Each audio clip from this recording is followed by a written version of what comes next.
Plus de 530 morts côté palestinien. Côté israélien, 25 soldats israéliens tués depuis le début du conflit. Je vous le disais, on l'a appris aujourd'hui, 7 soldats israéliens ont été encore tués, ainsi que 2 civils. C'est le bilan donc des victimes depuis le début de l'offensive lancée par le Premier ministre Benjamin Netanyahou sur la bande de Gaza. C'était il y a 14 jours. Comment arrêter cette guerre? Eh bien, on va en parler depuis Ramallah avec vous, Majed Bamia. Bonsoir. Vous êtes diplomate en charge du dossier des prisonniers au ministère palestinien des Affaires étrangères. Avec nous sur le plateau à Paris, Yaron Gambourg, bonsoir. Bonsoir. Vous êtes porte-parole de l'ambassade d'Israël en France. Tout d'abord, Yaron Gambourg, une réaction à la mort de ces 7 soldats israéliens tués ce lundi. Est-ce qu'on en sait un peu plus sur les circonstances de leur décès? Oui, on sait les circonstances. On sait que les 4 soldats de ces 7 soldats qui étaient tués aujourd'hui étaient tués sur côté israélien et pas côté palestinien. C'était toujours ces tunnels et les terroristes palestiniens qui aboutissaient au territoire palestinien pour faire un attentat en Israël. Ils étaient ripostés par les soldats israéliens. Malheureusement, 4 soldats étaient tués. Les 3 autres étaient tués dans différentes opérations qui ont amené aujourd'hui à Gaza. C'est ce qui, si on peut résumer, aujourd'hui, c'est clair que cette infrastructure des tunnels à Gaza, des tunnels de terrorisme, sont une vraie but de notre opération pour démanteler les Hamas de ses armes et pour démanteler ces Hamas de ces infrastructures terroristes qui, juste le dernier, aujourd'hui, on a aussi découvert 7 nouveaux tunnels, des tunnels qui étaient construits par les Hamas. Ce qui veut dire que cette offensive va se poursuivre. Ce qui veut dire que cette offensive va se poursuivre jusqu'à la destruction totale de ces tunnels. C'est combien de temps? C'est possible. Vous évaluez le temps? Peut-être semaines. Quelques semaines, on a besoin de quelques semaines pour quelques semaines encore, oui. Quelques semaines, on rappelle le bilan, hein. 25 morts soldats israéliens, plus 2 civils israéliens tués, 27, un tribut très lourd pour Israël, plus de 530 Palestiniens. C'est pas les comptes qu'il faut faire. Les menaces sur Israël, c'est les menaces comme mais ça fait beaucoup de morts. Ce que je veux vous dire, oui, Yaron Gambourg, c'est que ce soit côté israélien ou palestinien, ça fait beaucoup de morts. Pendant la Seconde Guerre mondiale, plusieurs civils allemands qui étaient tués. Et ce n'était pas le cas aux États-Unis, en Grande-Bretagne. Mais est-ce que les Grandes-Bretagne et les États-Unis avaient raison de faire ce qu'ils ont fait en Allemagne? Je pense que c'est le même parallèle qu'il faut faire aujourd'hui. Majed Bamia, je voudrais que vous réagissiez aussi. Est-ce qu'il n'est pas le temps d'arrêter cette guerre? Est-ce que le Hamas n'aurait pas dû accepter cette trêve quand on voit ce bilan? Plus de 530 Palestiniens tués, dont 4 enfants qui ont été tués encore ce lundi. 530 Palestiniens tués, dont 100 enfants. Voilà la menace terroriste dont parle Israël. 100 enfants assassinés. 9/10 des victimes sont des civils palestiniens. Des familles entières décimées de nouveau. On a 17 membres, 10 membres, 4 membres de la même famille. Et donc, nous demandons la réciproque. Si Israël considère que les tunnels sont une menace pour sa sécurité, nous considérons que les F-16 israéliens, les chars israéliens, la marine israélienne, les armes israéliennes sont une menace contre notre sécurité qui a permis à Israël de commettre ces crimes de guerre. Peut-être qu'il faut un embargo sur les armes contre Israël. Peut-être qu'il faut démanteler les moyens militaires d'Israël, y compris sa bombe nucléaire, qui est une menace extrêmement présente.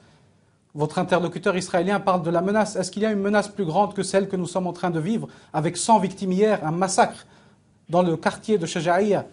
Et ils ont encore le culot et l'indécence de se montrer sur les plateaux pour parler et pour défendre l'indéfendable, l'indescriptible. C'est une honte de recevoir des criminels de guerre sur les plateaux. Aujourd'hui, les représentants du gouvernement israélien sont des criminels de guerre. Yaron Gambourg, justement sur ce qui s'est passé ce week-end à Shoujaïa, l'armée israélienne dit toujours qu'elle procède à des frappes ciblées pour tuer les terroristes. Ça a été un massacre. Mahmoud Abbas parle de crimes contre l'humanité. Qu'est-ce que vous répondez? Tout d'abord, M. Mahmoud Abbas a fait un accord avec les terroristes de Hamas. Donc si on parle de criminels de guerre, peut-être M. Ramallah doit réfléchir, c'est ce qu'il dit. Le vrai criminel de guerre, il se trouve à Gaza. Et il faut imputer cette responsabilité au Hamas qui en fait se sert de ses propres civils comme le bouclier humain. Israël se sert de ses armes pour protéger ses citoyens. Hamas se sert de ses citoyens pour protéger ses armes et ses infrastructures.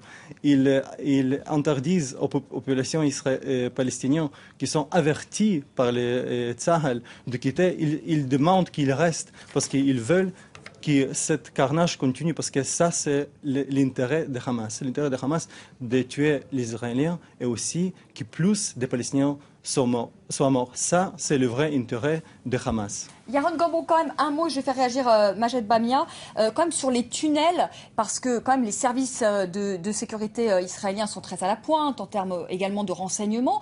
On a l'impression que vous découvrez ces tunnels oui, palestiniens du jour au lendemain, quand même. Ça fait longtemps qu'ils existent, ces tunnels.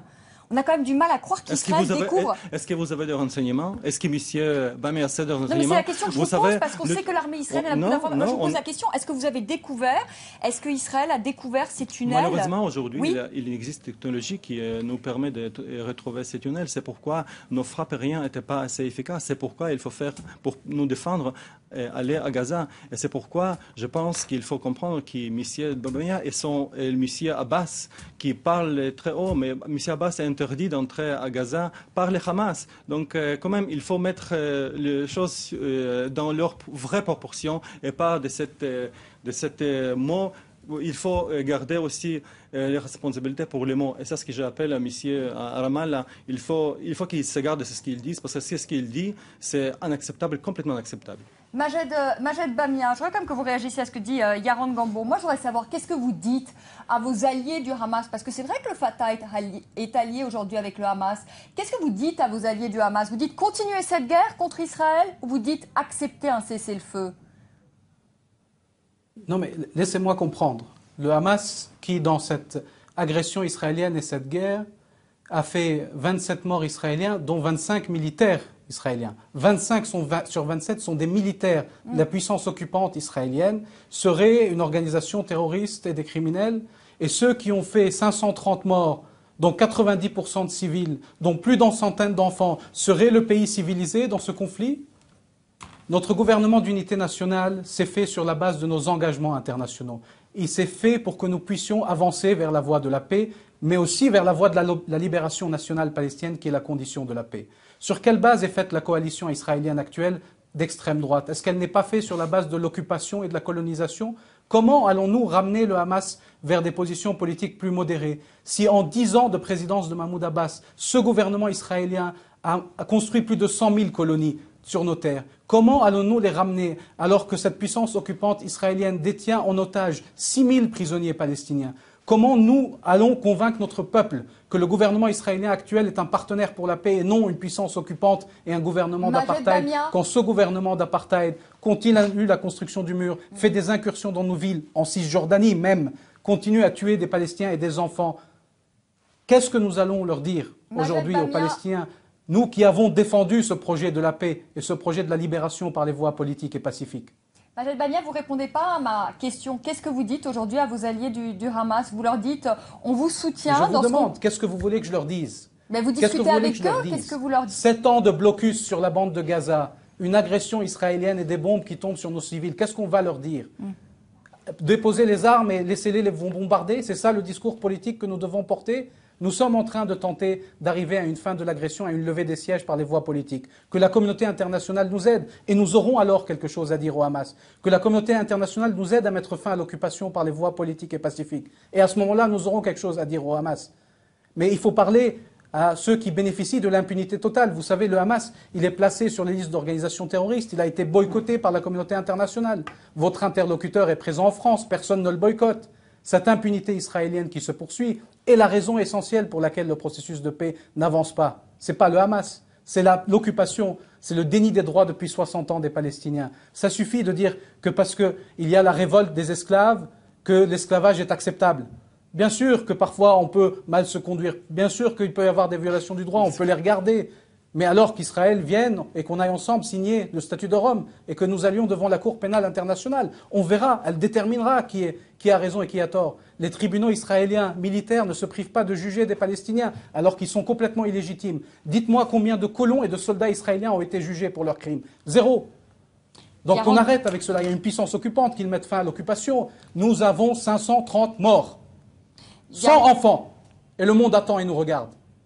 Yaron Gambour, j'aurais qu'on parle peut-être de ce cessez-le-feu dont qui est en tout cas négocié. Alors on ne sait pas trop, c'est entre le Caire et entre le Qatar. Est-ce que vous êtes prêts, quand on voit quand même ce bilan humain terrible, est-ce que vous êtes prêts à faire quelques concessions au Hamas qui demande, vous le savez, la réouverture notamment de l'aéroport international de Gaza, l'allègement en gros du blocus, la réouverture des points de passage, que ce soit côté israélien ou côté égyptien? Est-ce que vous êtes prêts à quelques concessions? Parce que le Hamas dit aujourd'hui, nous n'avons pas accepté le cessez-le-feu parce que on a répondu à aucune de nos conditions. En gros, il n'y a même pas eu de négociation, quoi.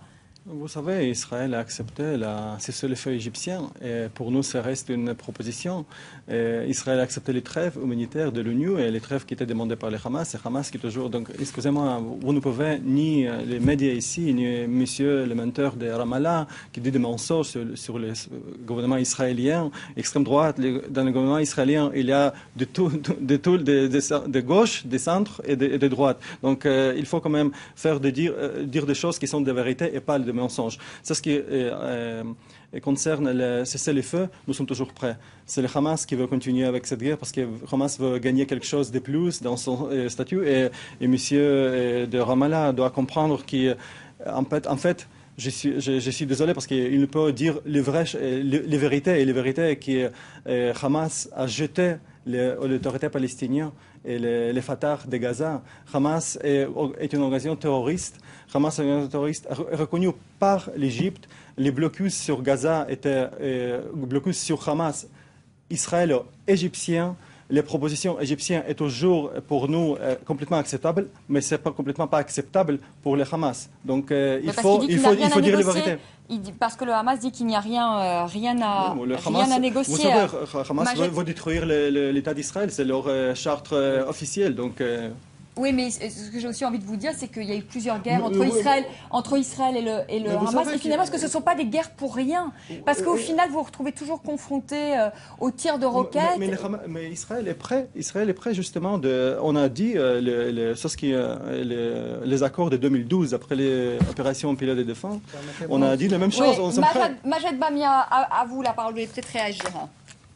Non, mais c'est très facile. Israël peut bombarder la bande de Gaza tous les 2 ans comme elle le fait. Elle a fait 2500 morts palestiniens en 7 ans dans 6 opérations militaires et agressions différentes. Et on peut attendre la prochaine. On fait encore une fin de l'agression temporaire. On attend la prochaine. 7 ans de blocus sur 2 millions de Palestiniens sous siège. 2 millions de Palestiniens ont été sous siège depuis 7 ans. Donc il faut arrêter avec ça. Je ne suis pas monsieur de Ramallah, je suis monsieur de Palestine occupée. Nous représentons aujourd'hui les morts palestiniens et le peuple palestinien qui est sous vos bombes à Gaza. Mais nous avons cette obligation. Sur les punitions collectives, elles sont interdites en droit international. Vous savez, vous n'avez pas le droit de punir 2 millions de Palestiniens. Vous n'avez pas le droit de nous se défendre. On a le droit qui est reconnu pour les États-Unis et plusieurs pays, y compris la France. C'est que vous n'êtes pas très bon au droit international, c'est ma formation. Je vous dis, les punitions collectives, l'article 33 des conventions de Genève sont prohibées en droit international. La colonisation est un crime de guerre selon le statut de Rome. Il n'y a aucune colonisation à Gaza. Je sais que vous n'êtes pas très bon en droit international, vous nous l'avez démontré, vous préférez le terrain militaire. Je vous dis, nous, l'Organisation de libération de la Palestine, on veut aller sur le terrain politique. On veut trouver des solutions politiques. Nous ne pensons pas qu'il y a de solutions militaires. Mais la puissance occupante use de la force. Vous savez, quand le gouvernement de l'apartheid a voulu mettre fin à l'apartheid et trouver une solution pacifique, il a déclaré qu'il voulait mettre fin à l'apartheid et il a libéré les prisonniers. Libérez nos prisonniers, mettez fin à l'occupation, dites que vous êtes prêts à mettre fin à la colonisation de nos terres et on pourra faire la paix. Mais ce gouvernement israélien est un gouvernement d'oppression et d'occupation. Arrêtez de nous faire tuer vos enfants. C'est ce que dit Golda Meir, c'est ce qui est vrai il y a 30 ans, c'est ce qui est vrai aujourd'hui. C'est la fin. C'est Les la fin de- réalités parlent. S'il y a des centaines de milliers de personnes dans la rue pour soutenir la cause palestinienne, c'est parce qu'ils voient que c'est vous les meurtriers C'est à aujourd'hui. cause de l'antisémitisme. Et je vous le dis, allez signer le statut de Rome et on verra qui sera jugé pour crime de guerre et qui est poursuivi l'occupation. Merci, vous rentrez chez vous merci. tranquillement. Nous, on n'est pas tranquille sous cette occupation israélienne. Merci Majed Bamia en direct de Ramallah. Merci beaucoup à vous Yaron Gambourg d'être venu sur le plateau de France 24. Tout de suite l'information qui continue sur notre antenne, sur France 24, le journal de 20h avec Raphaël Kahn. Très belle soirée, à demain.